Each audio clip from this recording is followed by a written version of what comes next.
जब कुर्सी बदलती है तो क्या बदलता है? व्यक्ति वही रहता है, सिर्फ दायित्व बदलता है। आज आवश्यकता है कि ज्योतिष को शिक्षा जगत में वही स्थान मिले वह अच्छा है। इदम लोमम इदम रास्ता स्वाहा। किसी के नाम पे जमीन होना ये सबसे बड़ा सौभाग्य है। जहाँ कोई पिंड है, कोई एग्जिस्टेंस है, वहाँ पे पूरा ब्रह्मांड वास करता है। क्या ये रतन जो बोला गया वो है, जो मैं ले रहा हूँ वो है? ज्योतिष को हम हमेशा टेक्नोलॉजी के जरिए आगे पेरेंट्स को गाइड कर सके और बच्चों को गाइड कर सके कि आपको इस क्षेत्र में जाना चाहिए। इस पीरियड में आप अपने एयर टिकट्स कैंसिल करा, और उसमें ये भी कहा जाता है कि हमने पहले कहा था उसको नहीं कराया, फला दिन एक्सीडेंट। क्या समय होता है कि जब एक रोग किसी को हो जाता है, आपके भ्रष्ट या रास्ते को खड़ा है। वास्तु ज्योतिष को लेकर लोगों की दिलचस्पी बहुत बढ़ी। कोई भी ऐसा सब्जेक्ट नहीं है, कोई भी ऐसी विधा नहीं है जो आपको बता सके कि पिछले जन्मों के आपके कर्म क्या है। एकमात्र ऐप है पूरे वर्ल्ड में जो जुड़वा बच्चों का भेद बता सकती है कि ये क्या करेगा और ये क्या करेगा। ज्योतिष किसी के जन्म या मृत्यु को नहीं बता सकता, ज्योतिष एकमात्र ऐसी विद्या है जो सीखी नहीं जा सकती और ये ईश्वर की कृपा के बगैर नहीं आ सकता। नेगेटिविटी आप पे आई है तो मंत्र जाप भी आप ही को करना चाहिए। ये भी इंसान की अपनी जन्म कुंडली में लिखी होती है कि उसको सफलता कब मिलेगी।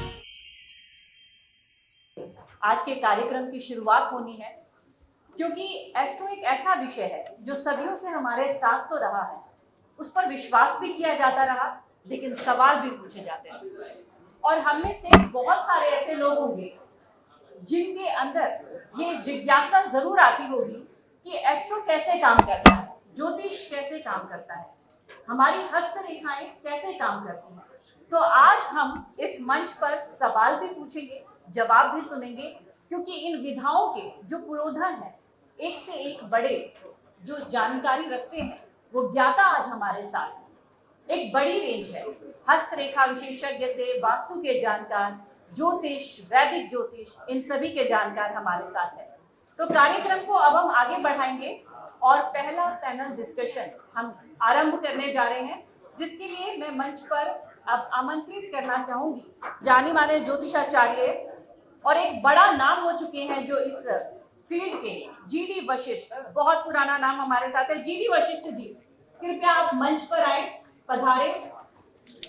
कई बार ऐसा होता है कि हम पत्रकारिता के क्षेत्र में जब कार्य अपना शुरू कर रहे होते हैं तब भी किसी ऐसी हस्ती के साथ जुड़े होते हैं, और सालों बाद जब उन्हें अपने बीच में पाते हैं इतने सफल व्यक्तित्व के रूप में, तो बेहद प्रसन्नता होती है। जीडी वशिष्ठ भी उन्हीं में से एक है। जब हमने अपने शुरुआती तौर टोटल टीवी में उनके साथ सुबह का स्लॉट किया, आज आपको देखकर अत्यधिक प्रसन्नता हो रही है वशिष्ठ जी, बहुत बहुत स्वागत है आपका। कुछ सवाल भी पूछे जाएंगे जिनका जवाब यहाँ पर उपस्थित हर व्यक्ति जानना जरूर चाहेगा। जोरदार तालियों से स्वागत कीजिए। देखिए, आज की जनरेशन में हर कोई लॉजिक चाहता है कि हम विश्वास क्यों करें, और हर क्षेत्र के वो एक्सपर्ट आज हमारे साथ है इस पैनल में, जिनसे हम सवाल जानेंगे, जिसके बाद हम विश्वास कर पाएंगे कि क्या हमारे सनातन परंपरा का जो ये क्षेत्र है, हम इस पर विश्वास क्यों करें। आपके बच्चे भी आपसे सवाल पूछते होंगे कि क्यों माने। हमने तो अपनी दादी नानी के कहने से मान लिया, लेकिन उन्हें लॉजिक चाहिए, तो लॉजिक मिलेंगे आज आप इन सभी एक्सपर्ट से। बहुत बहुत स्वागत है आपका हमारे बीच में पाकर, हम सभी बहुत ही हृदय से प्रफुल्लित हैं। तो एक बार हमारे पहले पैनल के लिए जोरदार तालियां आप बजाएं, उनका स्वागत कीजिए। सबसे पहले मैं सभी दर्शकों का, आपकी पूरी टीम का अभिनंदन करता हूं। आपने इतना उत्कृष्ट विषय को सब लोगों के सामने रखा और हमें ये मौका दिया। आपकी पूरी टीम को, सभी महान दिव्य आत्माओं को, तपस्वियों को, उनके बीच में मुझे मौका दिया आपने। देखिए, प्रश्न बड़ा कीमती है। दरअसल हमारा जन्म क्यों होता है, उसका कोई कारण रहा होगा। तो जो कुछ भी हम कर्म करते हैं, पिछले हमारे अनंत जन्म है, उन जन्मों से हमने कर्म किए हैं, शुभ किए या अशुभ किए हैं, उसका पता कैसे चले। कोई भी ऐसा सब्जेक्ट नहीं है, कोई भी ऐसी विधा नहीं है जो आपको बता सके कि पिछले जन्मों के आपके कर्म क्या हैं, अच्छे या बुरे, और अगर बुरे हैं तो क्या उन्हें ठीक किया जा सकता है। मुझे याद आता है आइंस्टीन ने मृत्यु से पहले ये कहा था कि मैंने लगभग 100 से ज्यादा आविष्कार कर दिए, और क्या ऐसा नहीं हो सकता कि अगला अगर मेरा जन्म हो तो जहां मैंने छोड़ा है वहां से मेरी यात्रा आती है? ये कितना बड़ा दुर्भाग्य है। मैं फिर पहली क्लास, फिर आप, फिर बात, फिर एबीसीडी पढ़ूं। क्या ये विधान अपने साथ में ले जा सकता? भगवान कृष्ण अर्जुन को कहते हैं, भाई इस सूर्य को भी मैंने योग सिखाया है। अर्जुन कहता है कमाल करते हो यार, मेरे साथ तुम खेले हो, बड़े हो, तुमने उनको कैसे योग सिखा दिया? बोले मुझे पिछला जन्म याद है, तुम्हें याद नहीं। ज्योतिष ये कहता है अगर मृत्यु के क्षण में होश पूर्वक अगर आप प्राण त्यागने की विधा सीख जाए, जैसे एक श्वास आ रहा है ये रहा जीवन, एक श्वास जा रहा है ये रही मृत्यु, इसके बीच का जो पल है क्या तुम उसे होश पूर्वक जी सकते हो?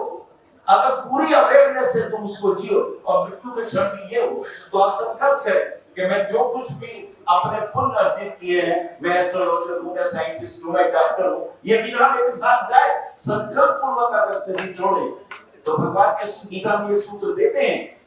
हमारा भी ये उद्देश्य है कि हमने जो ये जीवन लिया है, मैं अब एक एस्ट्रोलॉजर हो गया, मैंने वकालत करी, मैंने पेंटिंग करी, मैंने डिजाइनिंग करी, मैंने बहुत कुछ किया, मैं क्रिकेट भी खेला, चेतन चौहान भी मेरे साथ खेल चुके हैं, मैं अपने बारे में क्या कहूं, मैं बहुत कुछ बांसुरी भी बजाता हूं, लेकिन फाइनली मुझे ये पता चला कि मुझे एस्ट्रोलॉजी की फील्ड में आना है और मुझे अपने भी कर्मों को देखना है और दूसरों को कभी मैं मार्गदर्शन करूं लॉजिकली।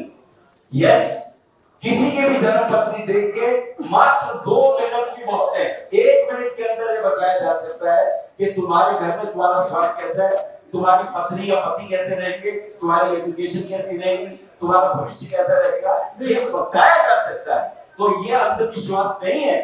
दरअसल अंधविश्वास उसे कहते हैं मैंने जाना आपने नहीं जाना, मैंने जाना मेरा विश्वास है, आपने मेरी बात मान ली, ये आपका अंधविश्वास है। जो कुछ कहता है जानो मानो, अंधविश्वास की कैटेगरी में वो आएगा। भाभी जी को आप माइक पर हैं।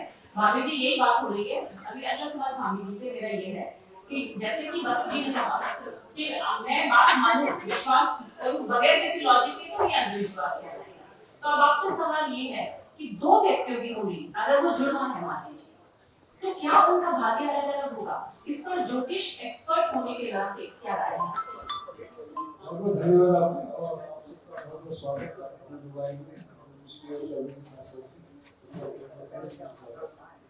आदमी जो इस जन्म में आता है उसमें करना से आता है। 2 बच्चे तो आते हैं, उनका डीएनए में उनकी जीन में होगा, लेकिन उनके घर में बनाया तो वैसे भी जब दोनों को पैदा होते हैं तो उनका अलग माँ बाप एक होते हैं, लेकिन उनके संस्कार अलग होते हैं। उस संस्कारों से चलता है लेकिन उनके जो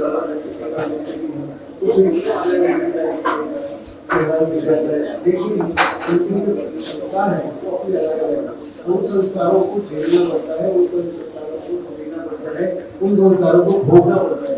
तो उसको जो भोगना पड़ता है वहां से सब अलग हो जाता है, क्योंकि आत्मा एक आदमी के साथ रहेगी, परमात्मा के साथ, वो आत्मा नहीं है जो शरीर को मिल सकते हैं, जो शरीर को मिल जाते हैं, कभी गलती मिल जाती है, भाई बहन मिल जाता है, मामा बेटा मिल जाता है, लेकिन आत्मा को अपने आप को खोल दे और आत्मा को जहाँ का रिजोल्यूशन मिलेगा, परमात्मा को मिलेगा, यही स्थिति हमको यहाँ देखने को मिलती है। उनकी सूरत मिल जाएगी, शक्ल मिल जाएगी, माँ बाप मिल जाएंगे, एनवायरमेंट मिल जाएगा, स्कूल मिल जाएगा, लेकिन जो संस्कार है वो अलग ही। यहाँ से हम नक्षत्रों को समझना प्यार है, क्योंकि ज्योतिष की आत्मा नक्षत्रों को समझती है, लोग नक्षत्रों को समझते हैं तो उनके एक सेकंड में आज से 5000 साल पहले 1 सेकंड के 32,000 भाग के, अब हम उसको करोड़ों में लेंगे, 1 सेकंड को हम 1 करोड़ में जाके देखते, लगता तो है ऐसा है कि घटना कहीं और आकाश में और घटी है, तो इत्तेफाक की बात है कि दोनों एक जगह पैदा हुए,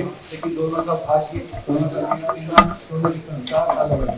वहां पर जुड़वा बच्चों की डेट ऑफ बर्थ दोनों, और वहां एक चैप्टर आता है 12 भाव, 12 भाव। आप उन दोनों बच्चों का पढ़ के देखिए, 12 में से कम 3 नहीं तो 5, हो सकता है 9, और हो सकता है 12 के 12 घर ही अलग हो। और वहां जो एक की क्वालिटियां लिखी हुई हैं वो दूसरे की क्वालिटी नहीं होंगी, वो उसमें बदल।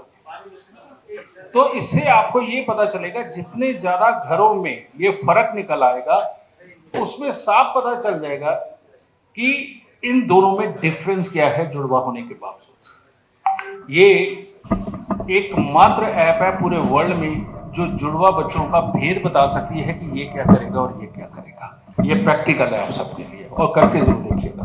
ठीक है। दूसरा आपने जो सवाल किया है लाल किताब के सरल, लाल किताब के उपाय एक्चुअली में उपाय नहीं है, वो 100% ऑरा मैनेजमेंट। और ऑरा मैनेजमेंट जो होता है ये एक मेडिसिन की तरह काम करता है। हमें पता है कि राहु है, राहु की कौन सी ऐसी वस्तु है जो हमारे ऑरा में से राहु की एनर्जी को एब्जॉर्ब करेगी। ठीक है। मंगल, जिसकी वजह से आदमी डरपोक हो जाता है, चिड़चिड़ा हो जाता है, जेलसी हो जाता है।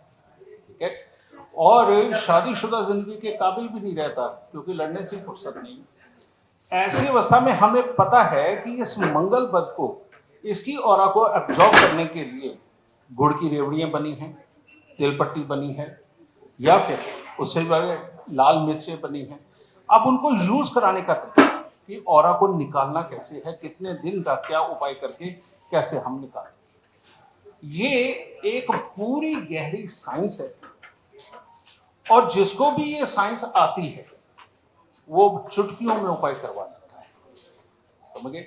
आज की डेट में मेरे पास जितने भी क्लाइंट आ रहे हैं मैं उनको खाने की चीजें बताता हूँ, अपने पास ना रखने वाली चीजें बताता हूँ, और साथ में जिसकी ऊर्जा बढ़ानी है मुझे, मैं वो वस्तुएं उसकी जेब में रखवाता हूँ, और जिसकी ऊर्जा घटानी है वो उनकी चीजें में जल करवाता हूँ।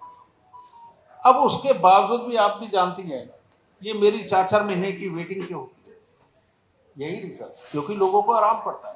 और जिनको आराम पड़ गया है उनके लिए तो ये उपाय भगवान है, और अगर सस्ते में भगवान मिले तो और क्या करना है, बस यही क्या है।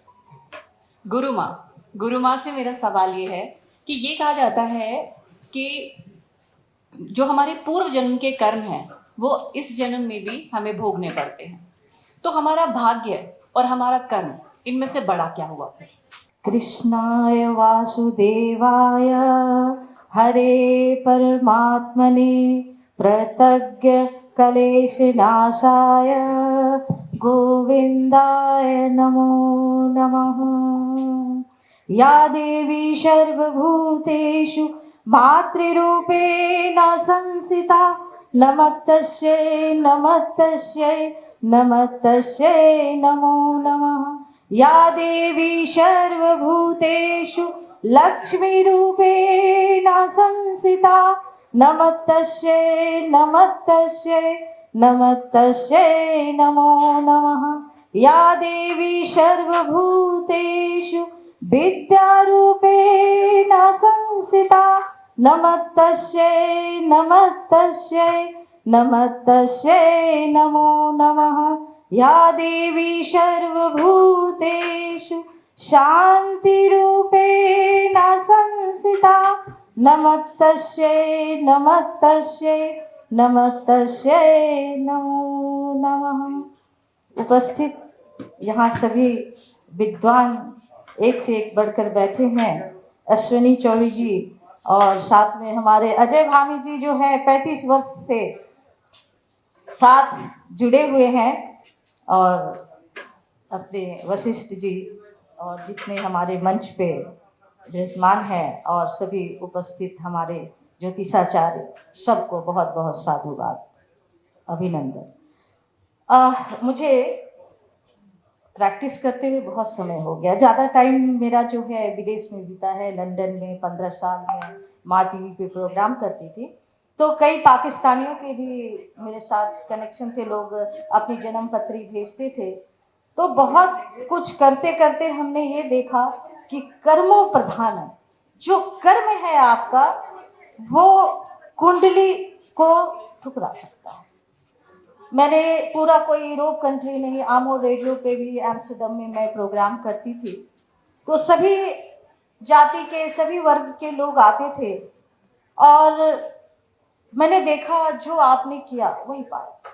और दूसरी बात यह है कि अभी जेडी वशिष्ठ जी कह रहे थे कि औरा आपका आज्ञा चक्र है, आज्ञा चक्र को जो आप आज्ञा देंगे, जैसे आप सॉफ्टवेयर है ना, जो मोबाइल में सॉफ्टवेयर डाले हैं वही काम कर रहा है, तो आज्ञा चक्र जो आप सोचेंगे आपका कुंडली धरा का धरा रह जाएगा। जो आपने सोच लिया वही काम आपका पूरा बॉडी करेगा। अगर आपने सोच लिया मैं बीमार हूं तो आप बीमार हैं, आप कितना भी उपाय कर लीजिए कुछ नहीं हो सकता।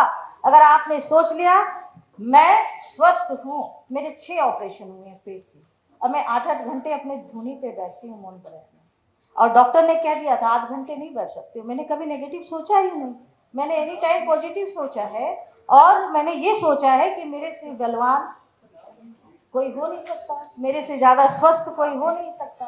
तो आप जब इस तरह से हर रोज सोचने लगेंगे तो कोई उपाय जो है वो सारे है ना।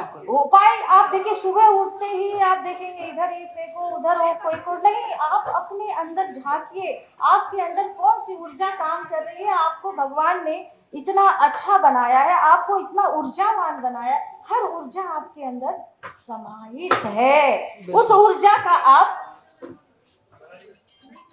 यूज कीजिए। अब ना कि सुबह उठते लोग, आप देखिए भागम भागी की जिंदगी है, लोग ऑफिस जाते हैं, लोग भी व्यापार कर रहे हैं, अब सुबह उठ के क्या करना है। लेकिन हाँ, एक चीज जरूर है कि आप दान कीजिए, पशु पक्षियों को भोजन दीजिए, ये आपका कर्मा है। लेकिन आप बिल्कुल गुरु माँ, यानी कि आप क्या सोचते हैं, आप वो डिपेंड करता है बनता है, और जो जैसी सोच होगी वैसे आप बनते भी चले जाएंगे। बिल्कुल। और इसी वजह से आपका स्वास्थ्य खराब भले ही है, लेकिन आज आप इतने वर्षों से सक्रिय नजर आ रही हैं, और आज भी आप बहुत अच्छे तरीके से अपनी बात को भी रखा आपने। बहुत बहुत धन्यवाद आपका। धन्यवाद। अब इस पैनल का आखिरी सवाल हम आपसे लेंगे संजीव जी। मेरा सवाल यह है कि जब ज्योतिष में आगे का कुछ भी प्रिडिक्ट किया जाता है, साथ में उपाय भी बताए जाते हैं, तो हम क्या माने कि ये एक तरह से उस समस्या से हम गुजर जाएं, उसको थोड़ा आसान कर देने का एक तरीका है, या भाग्य भी बदला जा सकता है इनके जरिए?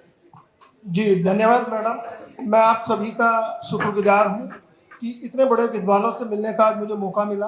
और वास्तव में एक ज्ञान की गंगा है, जहाँ हम थोड़ा भी स्नान करके अगर कुछ यहाँ से ले जाएं तो बहुत सौभाग्यशाली होंगे। जीडी वशिष्ठ जी हैं, डॉक्टर वाई राखी हैं, इनको मैं बहुत सुनता हूँ, तो आज साक्षात देख करके आप लोगों को अच्छा लग रहा है। तो जो आपका सवाल है मैडम, मैं उस पर आता हूँ। देखिए, ज्योतिष में एक शब्द छिपा हुआ है ज्योति। ज्योति का मतलब क्या है? ज्योति भगवान शिव का स्वरूप है। और ज्योति का मतलब क्या है कि आप प्रकाश की तरफ चले, अंधकार से प्रकाश की तरफ चले। तो ज्योतिष क्या करता है? हम भटके हुओं को राह दिखाने का काम करता है। ज्योतिष क्या नहीं करता? ज्योतिष किसी के जन्म या मृत्यु को नहीं बता सकता, ज्योतिष किसी के मान अपमान को नहीं बता सकता, ज्योतिष किसी के बारे में यह नहीं बता सकता कि ये कितना इसको धन आएगा, कितनी हानि होगी। तो ये कौन बताएगा? ये बताएंगे हमारे कर्म और संस्कार। देखिए, ज्योतिष में 30% केवल भाग्य को दिया गया है, 35% संस्कार को दिया गया है, 35% कर्म को दिया गया है। अभी जैसा सर ने कहा, कर्म के लिए जब महाभारत में श्री कृष्ण जी अर्जुन को बोल रहे थे कि ये सब मरे हुए हैं, तुम अपना कर्म करो, क्योंकि मरे हुओं को भी मारने के लिए कर्म तो करना पड़ेगा। हो सकता है भगवान ने हम लोगों को ज्योतिष के रूप में चुना हो कि कुछ लोगों का भला करें, वो हम नहीं कर रहे हैं, केवल हमें कर्म दिया हुआ है। इसका मतलब इम्पोर्टेंट क्या है? इम्पोर्टेंट है आपके कर्म। देखिए, मैं छोटी सी बात बोलता हूँ, अगर आप कुत्ते को खाना खिलाते हैं तो आप राहु केतु शनि का उपचार करते हैं, आप गाय को खाना खिलाते हैं तो आप बुध का उपचार करते हैं, आप बंदर को खाना खिलाते हैं तो आप मंगल का उपचार करते हैं। इसका मतलब क्या है? हम सभी के इर्द गिर्द जो भी जीव जंतु हैं उनकी सेवा हमारा फर्ज होना चाहिए। जी बहुत बहुत धन्यवाद, और जोरदार तालियों से पैनल का हमारे आप धन्यवाद व्यक्त कीजिए।